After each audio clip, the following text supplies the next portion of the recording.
घर को लग्जरियस बनाना है, ट्रेंडी बनाना है, सबसे यूनिक बनाना है, ये 9 हैक अपने रूम में करो। भले वो ड्राइंग रूम है, बेडरूम है, लॉबी है, बस ये 9 तरीके होते हैं। अपने नॉर्मल घर को लग्जरियस आप बना सकते हो, ट्रेंडी बना सकते हो, यूनिक बना सकते हो।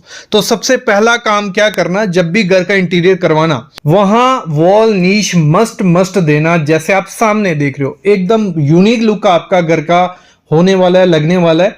जो वॉल नीश होती हैं इतना ज्यादा आपके घर को लग्जरियस दिखाएंगी, जो कोई आपको डेकोर आइटम नहीं दिखा पाएगी। तो इसमें ज्यादा खर्चा नहीं होता है। जब आपकी दीवार बन रही है तब भी छोड़ सकते हो, दीवार बन गई है 9 इंच की तो उसमें बाद में कटिंग करके बना सकते हो। बस एक चीज का ध्यान रखना, जब भी ऐसी कुछ वॉल नीश आपको देनी है तो मतलब स्क्वायर रेक्टेंगुलर शेप की मत देना। देनी कैसे, थोड़े कर्व्स उनको दो, थोड़ी डिफरेंट शेप दो, और साथ में लाइट्स के पॉइंट उसमें होने चाहिए। बाद में उस पर क्या करना है, या तो पीओपी पन्निंग करके या पीओपी पुट्टी से वहां पूरी सॉफ्ट उसको करके पेंट कर लो, और लाइट वार्म वाइट लगा के ऐसी कुछ छोटी मोटी डेकोर आइटम्स वहां रख देती हो, तो आपका घर सबसे यूनिक रखने वाला है। किसी के घर में आपको वॉल नीश नहीं देखने को मिलेगी। आपका घर यूनिक और लग्जरियस बन गया। सेम खर्चे में कुछ ज्यादा खर्चा इस पे नहीं होने वाला। नहीं तो वॉल पे अगर पेंट करने जाते, वॉल पैनल लगाने जाते, डेकोर आइटम लगाते, बहुत खर्चा होने वाला था। इसमें कुछ खर्चा नहीं हुआ और लग्जर लग गया। दूसरी चीज आपको क्या करनी है, सबसे इंपॉर्टेंट है कि आपके घर को 2025 में लग्जरियस दिखाना है तो उसमें कर्व्स ऐड करने पड़ेंगे। अब कर्व्स क्या है, हमारा शरीर तो है नहीं है कि खाएंगे नहीं तो पतला हो जाएंगे, कर्व्स आ जाएंगे। करना क्या, आपका जो फर्नीचर होता है जब उसको बनाना है, पहले क्या होता था, सिंपल फिनिशिंग कर दिए जाते थे, कोने सीधे 90 डिग्री के कोने, वो टाइम चला गया। थोड़े कर्व्स देने हैं आपके सोफे में, कर्व्स तो थोड़े आपका जो एंटरटेनमेंट यूनिट है, ठीक है, टीवी यूनिट है, उसमें थोड़े कर्व्स दो, आपकी सीलिंग में थोड़े कर्व्स दो, आपके जो बेड के साइड टेबल हैं उनमें थोड़े कर्व्स दो। जितने ज्यादा कर्व्स आप किसी भी फर्नीचर में आइटम में ऐड करोगे, सेम खर्चे में वो मटेरियल बनने वाला है। थोड़ा 5% 10% एक्स्ट्रा खर्चा आएगा, लेकिन वो लग्जरियस हो जाएगा, कभी आउटडेटेड नहीं होगा। और उसमें एक चीज का ध्यान रखना, कलर बिल्कुल पेस्टल शेड्स रखने। जो भी इंटीरियर हमने 2025 में करना है, पेस्टल या व्हाइट या मॉर्निंग ग्लोरी, मतलब सिंपल कलर रखोगे और कर्व्स दोगे, एकदम यूनिक लुक आने वाली है।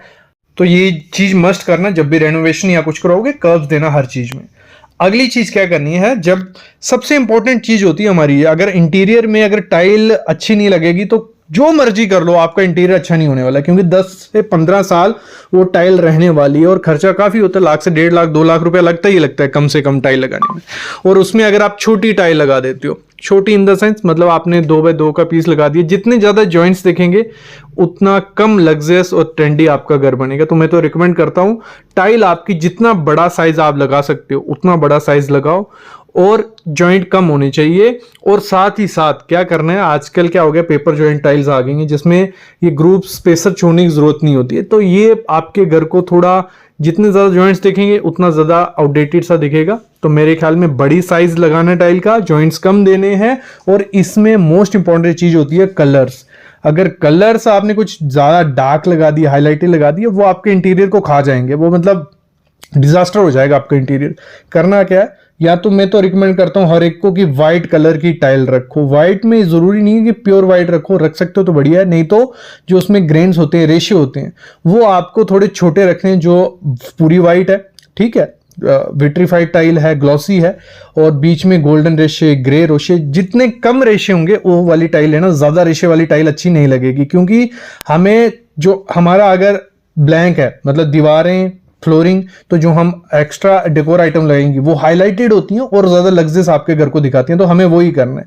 तो फ्लोरिंग आपको व्हाइट, ग्रे या बेज कलर, आपको 3 में से कोई भी चूज कर लेना। कम रेशियो वाला बड़ा सा बड़ा टाइल लगाना, बहुत प्रीमियम आपके घर को वो बनाने वाला है। जैसा भी इंटीरियर कराओगे बढ़िया दिखेगा। अगली चीज होती है हमारे घर में जो हम फॉल सीलिंग करवाते हैं। फॉल सीलिंग आपको क्या करनी है, आजकल ट्रेंड तो है ही है, रिवर्स फॉल सीलिंग बहुत प्यारी लगती है। बाकी पूरा प्लेन रहेगा, रिवर्स फॉल सीलिंग होगी तो एक यूनिक लाइट आपको, मतलब उसमें से वार्म वाइट हो गई, मूड लाइटिंग बहुत प्यारी लगती है। कुछ पिक्स देखो आप, आपको आइडिया लगेगा कितना प्यारा ये आपका सीलिंग लग रहा है। तो आपको फॉल सीलिंग में एक तो रिवर्स फॉल सीलिंग होगी, दूसरा जिसमें मैंने पहले ही आपको शुरू में बता दिया था कि फॉल सीलिंग देना, उसमें कर्व्स रख देना, सिंपल डिजाइन और कर्व रखे है, और साथ में जो उसमें लाइट्स लगाई हैं उसमें ब्रॉन्ज या गोल्डन लाइट लगाओगे, एकदम यूनिक लुक आपके इंटीरियर का हो जाएगा, मतलब बहुत प्यारा और प्रीमियम वो घर दिखने वाला है। कुछ ऐसी फॉल सीलिंग अगर आप करते हो रिवर्स या कौन सी कर्व्स सिंपल सी, तो ये बहुत प्यारा लगेगा। ये चीजें मैं बताता आ रहा हूं आपको, फिर से बता रहा हूं। वैसे ही हमारा क्या होता है, जब भी अपने घर का इंटीरियर कराना, अगर उसको लग्जरियस की तरफ आपको लेके जाना है, नॉर्मल नहीं रखने, तो उसको करना क्या, एक थीम पकड़ लेना अपने रूम की, भले वो ड्राइंग रूम है, लिविंग रूम है, लॉबी है, पॉट एरिया, कोई भी है।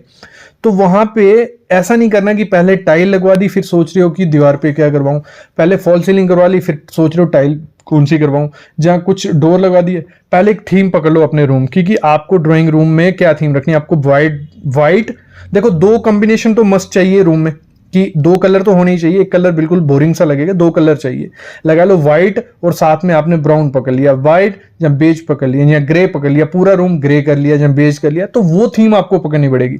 उसी हिसाब से आपकी फ्लोरिंग होगी, उसी हिसाब से आपका बेड होगा, उसी हिसाब से फैन होगा, तो वो आपके घर को लग्जरी दिखाएगा। लगेगा कि किसी इंटीरियर डिजाइनर ने ये रूम आपका डिजाइन किया। नहीं तो होता क्या है, टाइल हमारी ब्राउन है, दरवाजा हमारा रेड हो गया, फॉल सीलिंग हमारी हमने ब्लू कर दी, जहां हमारा टीवी यूनिट दूसरे कलर का हो गया, तो उससे आइडिया, जितना भी महंगी चीजें लगा दोगे, जितना भी महंगा कर्टन लगा लोगे, उस कुछ मजा नहीं है, वो लगेगा कि ये नॉर्मल इंटीरियर डिजाइन हुआ है। तो प्रॉपर में बोलने का मतलब ये थीम पकड़ लो। पिंटरेस्ट उसमें आपकी हेल्प करेगा, गूगल आपकी हेल्प करेगा, काफी पिक्स आजकल मिल जाती हैं कि हमारा इंटीरियर कैसा हो, तो रूम दिख जाता है, तो उस हिसाब से अपने कर्टन लो, टाइल लो, सीलिंग करवाओ, वॉल करवाओ, तो वो लग्जरियस आपके घर को दिखाएंगी, एक डिजाइनर से डिजाइन हुआ घर आपका लगेगा। अगली चीज होती है, कोई भी आप पिक्स देखोगे या कुछ भी है, तो वहां पे रग्स जरूर लगाना अपना। आपका बेडरूम है, आपका ड्राइंग रूम है, आपका लिविंग एरिया है, सिटिंग एरिया, कुछ भी है, वहां रग्स, कुछ ऐसी रग्स आपको यूज करनी है। ये बहुत सालों से चलती आ रही हैं, और हमेशा ध्यान रखना जब भी रग्स लगाओगे बड़ी साइज की लगाना, छोटे साइज की नहीं। और इस चक्कर में मत रहना कि गंदी हो जाएंगी अगर हम पेस्टल शेड्स लेंगे, पेस्टल शेड्स ही लेने। थोड़ी मेंटेनेंस करनी पड़ती है, रग्स का काम ही वही है, थोड़ी मेंटेनेंस करनी पड़ेगी आपकी, लेकिन लेने पेस्टल शेड है, बड़ा साइज लेना, और डार्क कलर मत ले बैठना जिसमें बहुत पैटर्न्स हैं, प्रिंट्स हैं, वो बहुत बोरिंग आपको घर को लगाएंगे। ये एक आपका एलिमेंट ऐड होगा आपके बेड के नीचे, आपके सोफे के पास, तो आपके घर को लग्जरियस और प्रीमियम ये दिखाने वाला है।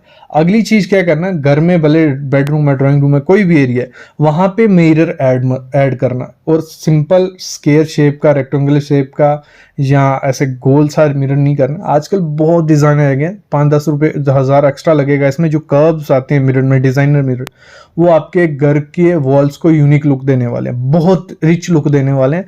तो ऐसे कुछ मिरर ऐड करना, बहुत प्यारे लगेंगे। और साथ ही साथ अपनी जो दीवारें हैं उन पे आर्ट जो है बिग साइज की लगाओ, मतलब जितना बड़ा साइज लगा सकते हो, और वो लगाना। अगर वाइट दीवार है तो कलरफुल रखो, अगर वॉल में और डेकोर आइटम ऐड की हैं तो जितना काम सा उसको रख सकते हो कलर को, उतना काम सा वो रखो। साइज बड़ा होगा तो बहुत रिच आपके घर को लग्जरियस दिखाने वाले है वो चीज। अगली चीज क्या करना, जब भी अपना इंटीरियर करवाओगे, लाइटिंग पे बहुत इंपॉर्टेंट ध्यान देना पड़ेगा आपको। लाइटिंग नहीं होगी तो घर इंटीरियर का लग्जरियस नहीं रहेगा। तो जो मूड लाइटिंग होती है, मूड लाइटिंग कौन सी होगी, आपने जैसे फॉल सीलिंग की हुई है, वहां से निकल रही है, टीवी के पीछे से लाइट होगी, या कोई डेकोर आइटम है, तो वो आपकी एक मूड लाइटिंग होगी, जिसमें आप वार्म वाइट मस्ट रखना, जो आती है 2700 के, ठीक है, केल्विन, तो वही यूज करनी है, तो बहुत रिच लुक देगी। बाकी जो टास्क लाइट है वो आप अपने टेबल, जो बेड साइड टेबल होगी, जहाँ आपके सोफे के साइड वाला टेबल हो गया, वहाँ या वॉल पे आप क्या कर सकते हो, जो हैंगिंग लाइट्स आती हैं, वॉल लाइट्स आती हैं, वो लगा सकते हो।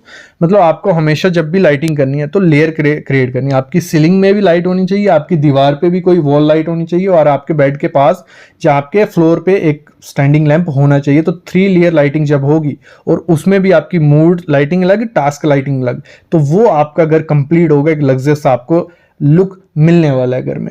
तो ये कुछ 9 बातें थी। ये 9 बातें सेम रेट में भी हो जाती हैं, थोड़ा बहुत रेट आगे पीछे होता है। अगर आप ड्राइंग रूम, बेडरूम या कोई भी एरिया आप डिजाइन कर रहे हो, ये 9 रूल फॉलो करोगे तो आपका घर लग्जरियस और ट्रेंडी लगने वाला है। ऐसी काफ़ी चीज़ें मैं पहले वीडियोस में बता चुका हूँ, जिसमें कर्टन्स हैं, आपके फैन हैं, आपके स्विचेस हैं, आपके डोर हैं, तो उन पे भी ध्यान देना होता है। ये सारे एलिमेंट होते हैं, ये सब मिलके आपके इंटीरियर को लग्जरियस बनाते हैं। आई होप आपको आइडिया लग गया होगा। ऐसी वीडियोस में लाता रहूंगा, बस चैनल को सब्सक्राइब कर लो और बेल आइकन दबा लो।